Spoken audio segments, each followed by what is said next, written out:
件事就是弄车，我拍个小视频哈，拍个维修的小视频。我这儿要弄的地方多了。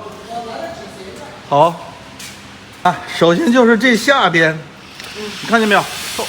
你看它当了一个东西，看到没有？那块胶垫可能是这个箱体的一个缓冲胶垫掉下来了，固定带吧？掉下来了。那这块板子，这地方的螺丝全掉下来了。掉下来之后，后来我自己找了个螺丝，把它换下来。换下来之后，但这螺丝长了，然后这个地方卡不住了。这个东西卡不住了。这个销你看这些螺丝是我自己换过来的。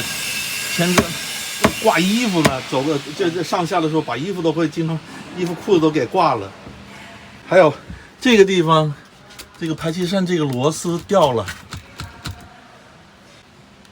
这是那个顶扣，这个顶扣已经找不到了，不知道掉哪去了。那个螺丝不见了就重新是，然后冰箱这个门这个拉锁坏掉了，你看，现在要开它的话，得这样开，这个已经卡不稳了，已经掉下来了，断掉了，是，要把它弄一下，对，就断掉了好，还有一个最严重的问题，就是这个桌子，这个边呢，你看，我是临时拿这东西扣住它，上下都扣住，但是扣不稳，它还是掉下来了，走位了。它是这个地方，我不知道它原来是怎么固定的，现在整个这一块都掉下来了，然后就经常整个这个桌子往下面掉，这个桌子也经常就一颠，它就卡不稳了嘛。这个地方已经卡不稳了，这个地方就经常掉下来。如果是说要解决问题，假设它这里不借力的前提下，这桌子不从这墙上借力的话，它就处理好，一般就不会松。这个东西是您打上去的？是我自己打的，在新疆的时候，在那边找人打的，没用，这个不行，因为它这个是玻璃钢的嘛，它这个地方生不了根嘛，对，生不了根，它就一颠，它又松下来了，又掉下来了。它原来它是不是粘上去的还是怎么着啊？粘上去了。对，这个位置没有螺钉的，没有螺钉，空的，里头是空的，就是靠这个墙面卡进去。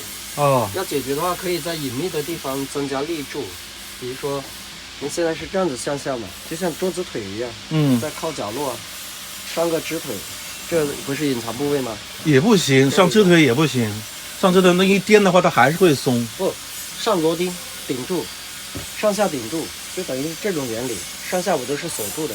是，但是它没有这个这边的侧面的支撑点的话，它还是会跑掉。但你要想嘛，你那支腿是一个面嘛，整个面顶住了呀，挤进去了。你看你这么理解，你这柱子是类似你这个排场，你把它理解成柱子您这样子把它顶住以后，它整体靠墙了，上下固定了。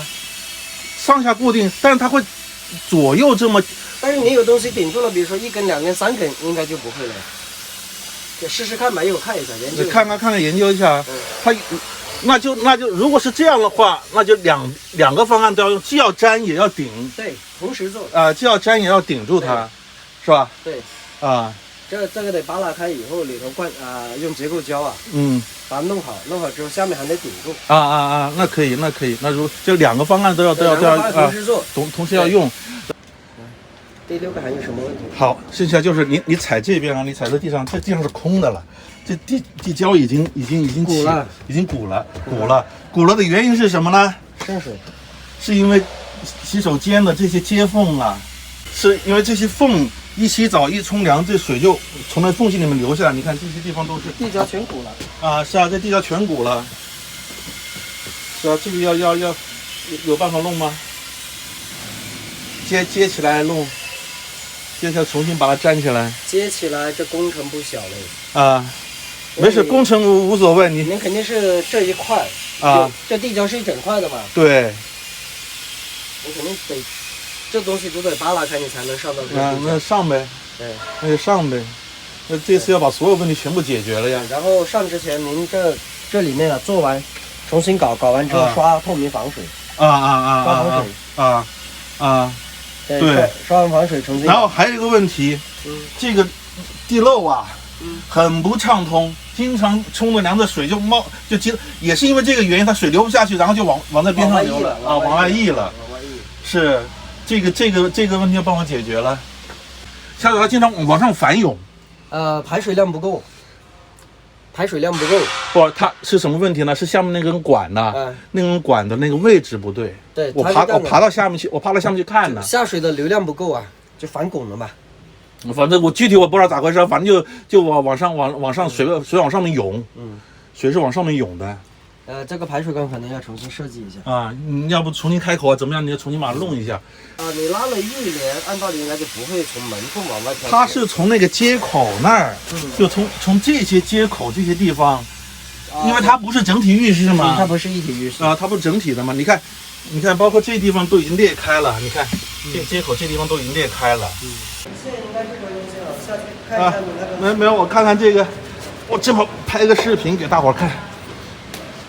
板是没问题哈，板是800瓦哈，没问题哈。应该是800瓦，这小的100瓦，大的是200瓦。啊。然后你看这些线路，我总觉得这些接口这地方他们不安全。这接口这地方啊。这只是打了胶。是啊，我总觉得它不安全。你的转换器在哪位置？在这。来，我总觉得它的线不够粗。有时候摸一下那个线都发热。你觉得这个线够不够啊？你看奇怪吧？您看用的，有粗有细，就是啊。您这个不够的，800瓦这太小了。太小了是吧？这是太阳能进来的，这是到电池的。啊，你看这个平方数小了。这个转换器是没问题的哈。转换器它如果是转换效率高呢，它就能够，它上面发了电，转换效率就高一些啊。对，有些时候转换器不行，或者是安数不够啊，你发是发800瓦啊，实际转换出来啊，它的转换器比如它就只有400瓦、500瓦，就是啊，怎么转也就只有这么，就是啊，对。那我这个有没有问题？这样吧，做2手准备，一个是先重新换线啊，换完线之后。如果你转换器不变的前提下，换完线帮助性不大，换线只是解决了安全隐患的问题。这个很重要，这个很重要。安全隐患能解决掉啊。第二个呢是你要转换效率高啊，还是得换这些好一点的转换器。这个它12伏到24伏的多少瓦功率是多少？这个有没有写啊？这个没有，它没有写安数，要拆出来，可能在背面才有。我给个东西你们看，我这有啊，中间装车的啊。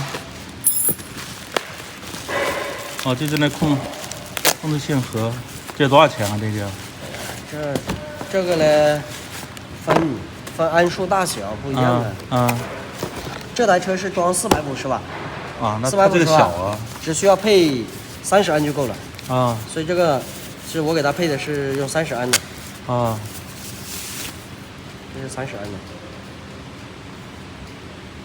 参数应该在这，应该在这。对，这是30安的。30安的。30安的话，最高也就30安就是拉450瓦就刚刚好。啊。对。因为它的满电效率也就是450瓦吧。一般都是打折嘛，到了西北或者新疆这些地方，基本上就是足额。啊。大哥，您车上的就4平方。啊，对，只有这么大的。对啊。这是6平方的。啊。对。同样你看一下。就是。出去看好远了。就是啊，我就很担心这根线会烧，我就很担心。这个您得。上回那个台湾的，我在台湾那个朋友不就烧了吗？是。而且大哥，你看这还不是太阳能专用的光伏线啊，光伏线是双层的啊。你看这里头赶紧给我换了，双层的，赶紧给我换了。然后其他的好像没什么了。